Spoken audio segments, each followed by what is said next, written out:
Hello friends, Little Sunshine by താജിന്റെ അടുത്ത product ആണ് baby bedding set mattress with mosquito net and neck pillow. ഇത് നിങ്ങൾക്ക് ഇൻഡോറും ഔട്ട്ഡോറും use ചെയ്യാൻ പറ്റും. ലൈറ്റ് വെയിറ്റ് ആണ്, പോർട്ടബിൾ ആണ്. നല്ലൊരു ഫോം ഫില്ലിങ്ങോട് കൂടിയാണ് ഈ പ്രൊഡക്റ്റ് വന്നിരിക്കുന്നത്. അതുകൊണ്ട് തന്നെ ഇത് 100% ബേബി ഫ്രണ്ട്ലി ആൻഡ് വാഷബിൾ മെറ്റീരിയലാണ്. ന്യൂ പാരൻസിന് ഇത് വളരെയധികം ഹെൽപ്ഫുൾ ആയിരിക്കും. നല്ലൊരു കളറിലും പാറ്റേണിലുമാണ് ഇത് വന്നിരിക്കുന്നത്.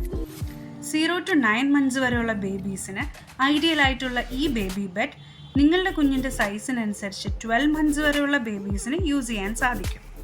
നിങ്ങളുടെ കുഞ്ഞിൻ്റെ അൾട്ടിമേറ്റ് കൺവീനിയൻസിനും കംഫർട്ടിനും വേണ്ടിയിട്ട് സിപ്പ് ക്ലോഷറോട് കൂടിയ ഫോൾഡബിൾ മോസ്കിറ്റോ നെറ്റാണ് ഈ പ്രൊഡക്റ്റിൽ അറ്റാച്ച് ചെയ്തിരിക്കുന്നത്. അതുകൊണ്ട് തന്നെ ഇത് ബ്രീതബിൾ ആണ്. കൂടാതെ സ്റ്റഫിനെസ് ഒന്നുമില്ലാതെ തന്നെ ഫ്രഷ് എയർ സർക്കുലേഷൻ അലോ ചെയ്യുന്നു. നിങ്ങളുടെ കുഞ്ഞിൻ്റെ സ്ലീപ്പിംഗ് പൊസിഷൻ നല്ലതായിരിക്കാൻ ഒരു ഹെഡ് പില്ലോയും ഇൻക്ലൂഡ് ചെയ്തിട്ടുണ്ട്. ഈ പ്രൊഡക്റ്റിൻ്റെ MRP 519 rupees ആണ്. ലിറ്റിൽ സൺഷൈൻ ബൈ താജിന്റെ ഇനാഗറൽ ഓഫറായ 5% ഡിസ്കൗണ്ടിന് ശേഷം വെറും 494 rupees നിങ്ങൾക്ക് ഈ പ്രൊഡക്റ്റ് ലഭിക്കുന്നതാണ്. ഇൻസെക്ട്സിൽ നിന്നും മോസ്കിറ്റോസിൽ നിന്നും നിങ്ങളുടെ സൺഷൈൻസിനെ സുഖമായി ഉറങ്ങുന്നതിന് ഇന്ന് തന്നെ ബുക്ക് ചെയ്യൂ. സ്ക്രീനിൽ കാണുന്ന നമ്പറിൽ ഞങ്ങൾ നിങ്ങൾക്ക് ഹോം ഡെലിവറി ചെയ്ത് തരുന്നതായിരിക്കും. കൂടുതൽ വീഡിയോസിനായിട്ട് ഞങ്ങളുടെ യൂട്യൂബ് ചാനൽ സബ്സ്ക്രൈബ് ചെയ്യൂ. ഇൻസ്റ്റഗ്രാം പേജ് ഫോളോ ചെയ്യൂ.